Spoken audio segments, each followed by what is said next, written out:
અમરેલી જિલ્લાના બાબરા તાલુકાના સુપર ગામે આવેલી આઇનોક્સ કંપની પવનચક્કીના પાવરહાઉસમાં ભીષણ આગ લાગવાની ઘટના બનવા પામી હતી।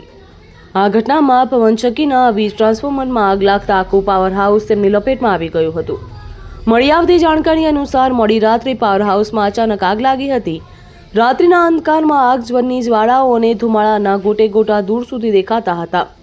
ગ્રામજનો અને કંપનીના કર્મચારીઓ ઘટનાસ્થળે દોડી આવ્યા હતા। આગ લાગવાનું પ્રાથમિક કારણ કોઈ ટેકનિકલ ખામી હોવાનું અનુમાન લગાવવામાં આવ્યું છે। ત્યારે આગની ગંભીરતાને જોતા તાત્કાલિક ફાયર વિભાગને જાણ કરવામાં આવી હતી, જેના પગલે અમરેલી, જસદણ અને બાબરા એમ 3 શહેરોની ફાયર ફાઇટરની ટીમો ઘટનાસ્થળે દોડી આવી હતી। તો સતત 3 થી 4 કલાક સુધી પાણીનો મારો ચલાવી ભારે જહેમત બાદ આગ ઉપર સંપૂર્ણ કાબુ મેળવાયો હતો।